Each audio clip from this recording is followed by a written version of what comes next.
Curso de cálculo 2. Cálculo de volúmenes aplicando integrales triples. Bien, y ahora vamos a calcular el volumen del sólido limitado por las gráficas de las siguientes ecuaciones en el primer octante. Tenemos que dar solución a este problema. Si observamos la primera ecuación, es una circunferencia en el plano XY de centro en el origen y de radio 2 unidades. En el plano tridimensional es un cilindro, ¿no?, que se extiende a lo largo de todo el eje Z.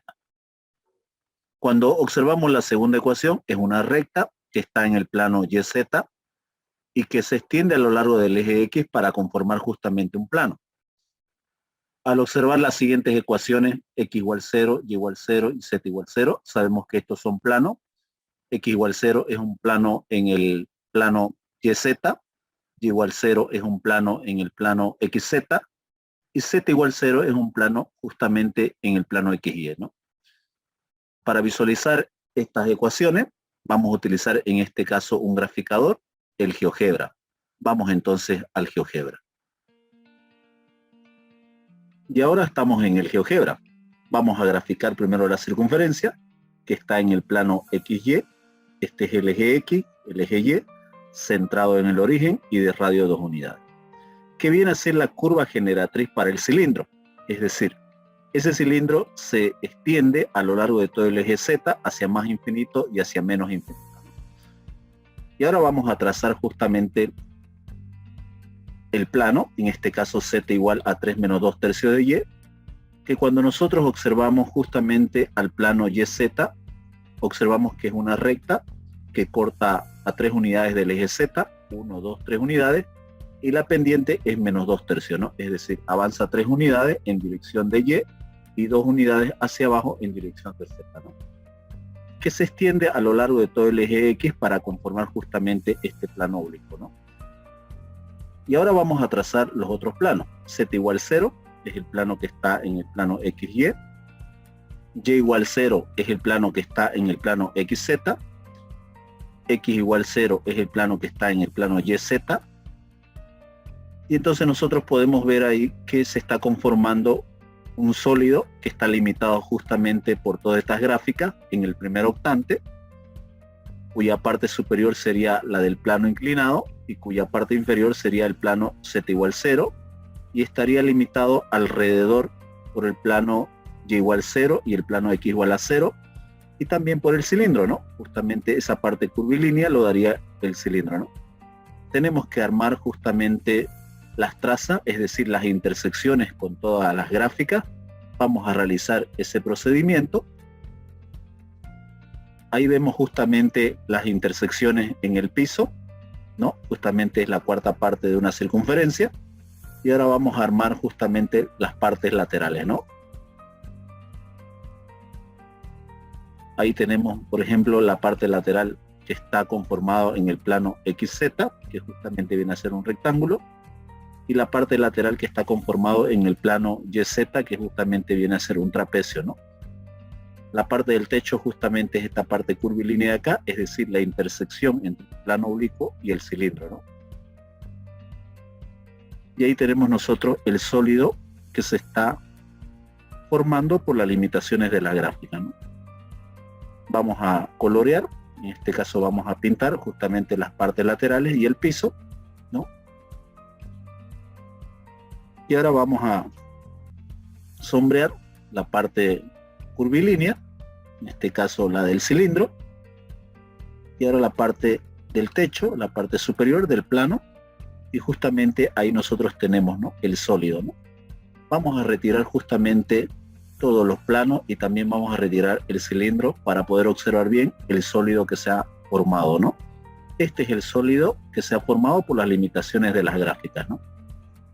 Y tenemos que calcular el volumen de este sólido mediante integrales, ¿no? Entonces tenemos que observar bien el sólido que se ha formado, porque cuando analicemos nosotros la integración podemos hacerlo con respecto a X, con respecto a Y o con respecto a Z, ¿no?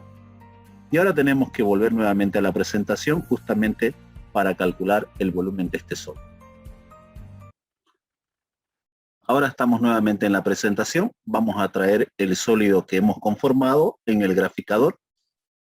Y ahora tenemos que calcular el volumen de este sólido de acá. Y para calcular el volumen de este sólido de acá, sabemos que podemos aplicar nosotros integrales triples, ¿no? Sobre una región Q, que viene a ser justamente el volumen del sólido, ¿no?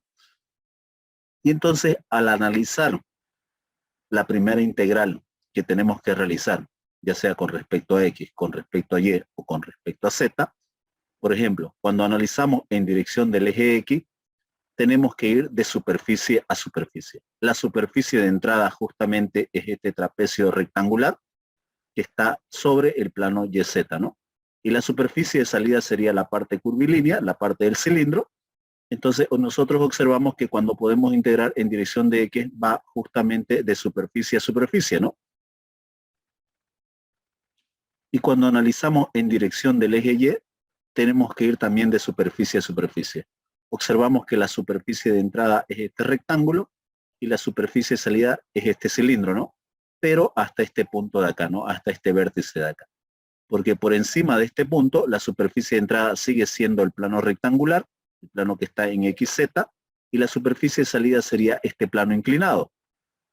Entonces, habría que hacer dos integrales triples. Una para calcular el volumen de la región hasta este punto, hasta este vértice, y otra para calcular el volumen del plano rectangular hacia el plano oblicuo, ¿no? Analicemos en el eje Z. Cuando analizamos en el eje Z, observamos que vamos también de superficie a superficie. En este caso, de esta superficie de acá, que está en el plano XY, que es Z igual a 0, y justamente va también hasta este plano inclinado, ¿no? Que es la superficie de salida. Es decir, la superficie de entrada es el plano Z igual 0, y la superficie de salida sería el plano Z igual 3 menos 2 tercios de Y. Entonces, para cualquier par de valores del plano XY, siempre tiene la superficie de salida el plano inclinado. Y entonces nos conviene integrar con respecto a Z, debido a que vamos de plano a plano. También podíamos integrar con respecto al eje X, porque íbamos de un plano hacia la superficie cilíndrica. Pero en este caso vamos a decidir integrar con respecto a Z. Y entonces nosotros vamos a colocar la integral con respecto a Z, ¿no? Desde 0, desde el plano Z igual 0, hasta el plano Z igual 3 menos 2 tercios de Y.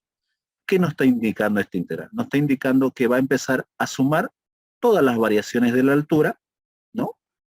Con respecto a la superficie de entrada y esta superficie de salida. Eso nos va a calcular justamente, ¿no? Todas las variaciones de las alturas, y eso lo tenemos que multiplicar nosotros o tenemos que aplicarlo dentro de una región determinada por un área, ¿no? En este caso, el área viene a ser justamente esa cuarta parte de la circunferencia. Entonces, cuando nosotros realizamos el proceso de integración, sabemos que la integral del diferencial de z es justamente la propia función, en este caso z, y eso entre los límites de integración 0 y 3 menos 2 tercios de y. Y ahora tenemos que aplicar la regla de Barrón. Entonces, límite superior menos límite inferior. Entonces, vamos a reemplazar en la función el límite superior y el límite inferior, ¿no? Entonces, límite superior menos límite inferior. Entonces, como el límite inferior es 0, entonces justamente nos va a quedar lo que es el límite superior, 3 menos 2 tercios de y, de la integral doble, ¿no?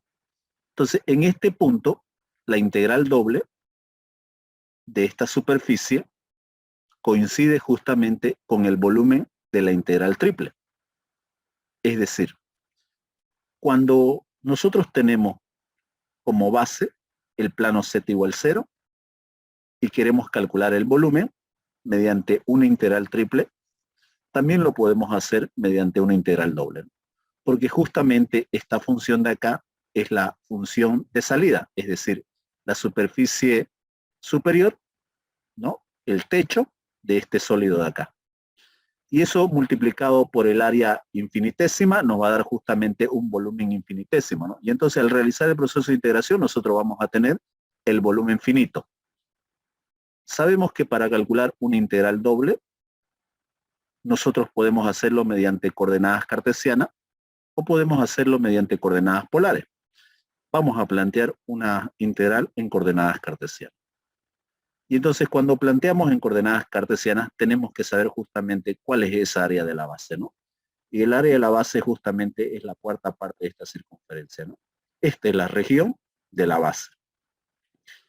Entonces, el diferencial del área nosotros sabemos que es diferencial de y por diferencial de x, o bien diferencial de x por diferencial de y. En este caso vamos a colocarlo de esta forma, diferencial de y por diferencial de x, ¿no? Y entonces la variación en x es justamente de 0 a 2, ¿no? Entonces tenemos que colocar esa integral, ¿no? Entonces la región está variando en el eje x de 0 a 2 unidades, de 0 a 2 unidades. Ahora tenemos que preguntarnos la variación en y. La variación en y justamente es de esta función, y igual 0, a esta función de aquí de salida, que es y igual raíz cuadrada de 4 menos x cuadrada. ¿De dónde se obtiene esta función? Se obtiene justamente al despejar de esta ecuación y, ¿no? Sabemos que x cuadrado pasa con negativo y este exponente pasa con raíz cuadrada y pasa con dos signos más o menos. De donde tomamos nosotros la parte positiva, justamente porque estamos del origen hacia arriba, ¿no? Es decir, en el eje y positivo. Y entonces la función de entrada es y igual a 0 y la función de salida en esta región es justamente y igual raíz cuadrada de 4 menos x cuadrado. Y esa sería la variación en el eje y entonces, ¿no? Entonces ahora colocamos la propia función que viene a ser la altura, ¿no? Y ahora para poder integrar esta integral, puede ser un poco tedioso, ¿no? Porque tenemos que seguramente luego integrar mediante sustitución trigonométrica, integrales trigonométricas. Vamos a utilizar en este caso tecnología, vamos a utilizar un emulador de una calculadora justamente para evaluar esta integral doble, ¿no? Y aquí tenemos esta calculadora, vamos a introducir entonces, tenemos nosotros la primera integral que justamente varía de 0 a 2, entonces límite inferior 0, límite superior 2, y ahora tenemos la segunda integral. La segunda integral varía de 0 a la función raíz cuadrada de 4 menos x cuadrado. Y en el integrando nosotros tenemos la función que es 3 menos 2 tercios de y.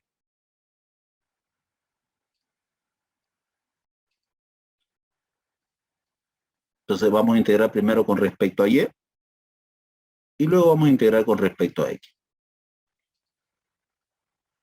Y entonces nosotros ya tenemos aquí el resultado, ¿no? Que justamente es 1/9 de 27 pi menos 16, ¿no? Este es el volumen del sólido que estaba limitado por las gráficas que hemos determinado en el graficador. Entonces vamos a copiar este resultado, ¿no? 1/9 de 27 pi menos 16 unidades cúbicas. Ahora nosotros vamos a realizar este cálculo de esta integral doble mediante coordenadas polares. ¿Cuándo utilizamos coordenadas polares? Cuando justamente nosotros tenemos una región que es curvilínea, ¿no? Y entonces, ¿cuál es el cambio a coordenadas polares, no?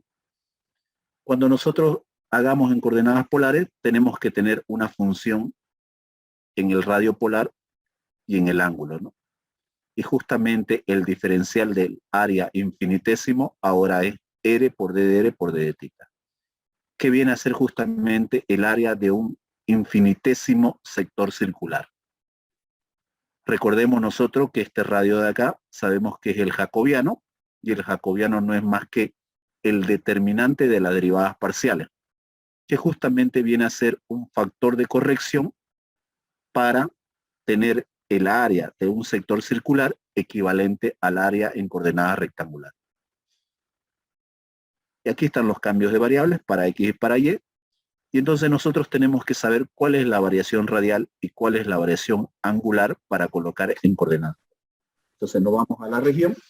Entonces nosotros sabemos que el origen en el plano XY justamente coincide con el polo y el eje polar vendría a ser de 0 a X, ¿no?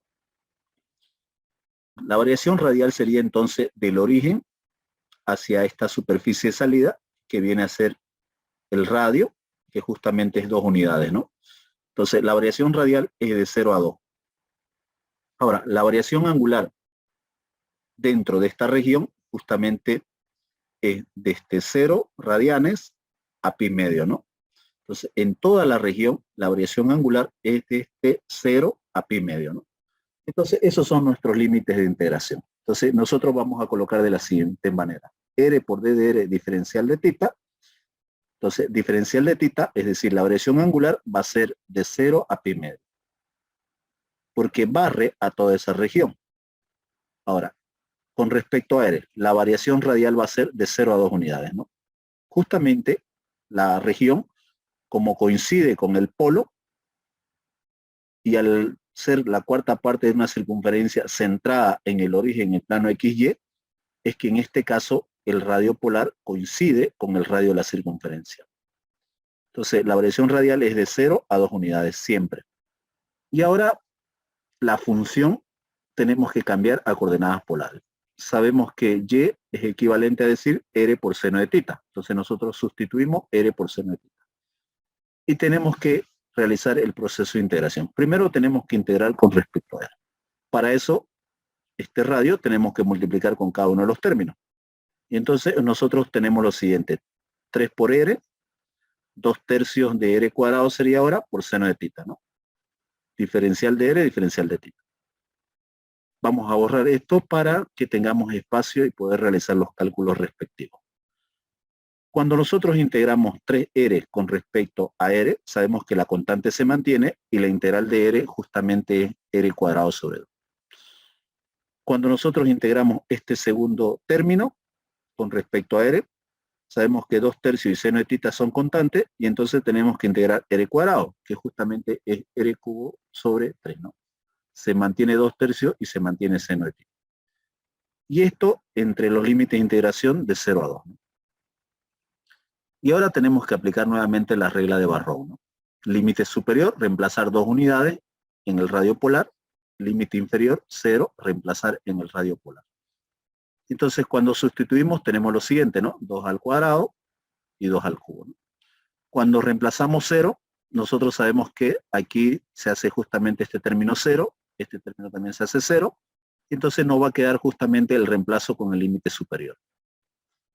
Y ahora calculemos el primer término. Sabemos que 2 al cuadrado es 4, 4 entre 2 es 2, por 3 sería 6, ¿no? 2 al cubo es 8, 8 por 2 sería 16, y 3 por 3 sería 9, ¿no? Seno de θ. Y ahora tenemos que integrar con respecto a θ. Cuando nosotros integramos una constante con respecto a una variable, sabemos que la integral es justamente la constante por la variable. Entonces, en este caso, 6θ. Y ahora el segundo término. La integral del seno de θ sabemos que es menos coseno de θ. Entonces, por este menos sería más 16 novenos coseno de θ. Y esto entre 0 y pi medio. Y ahora tenemos que nuevamente aplicar el teorema de Barrow. Entonces, límite superior menos límite inferior. Entonces, reemplazamos pi medio en θ y obtenemos lo siguiente. 6 por pi medio más 16 novenos de coseno de pi medio. Menos 6 por 0 más 16 novenos de coseno de 0, ¿no? Sabemos que coseno de pi medio es justamente 0, coseno de 0 es 1, y entonces de este primer paréntesis nos va a quedar 6 entre 2, que sería 3, 3pi, este término se anula. En el segundo paréntesis, este término justamente es 16 noveno, este término se anula. Como 16 noveno es positivo, por el menos sería menos 16 noveno. Entonces sacamos el mínimo como un múltiplo, sabemos que el mínimo es 9, 9 entre 1 es 9, por 3 sería 27pi, 9 entre 9 es 1, por 16 sería 16. Y este es el volumen del sólido limitado por las gráficas que nos han dado, ¿no? 27pi menos 16 sobre 9 unidades cúbicas, que justamente también coincide con el resultado que hemos hecho en la calculadora en coordenadas cartesianas, ¿no? Bien, hasta aquí este video. Hemos terminado el cálculo del volumen de un sólido que estaba limitado por las gráficas que nos han dado. Ahora espero sus comentarios y sus sugerencias.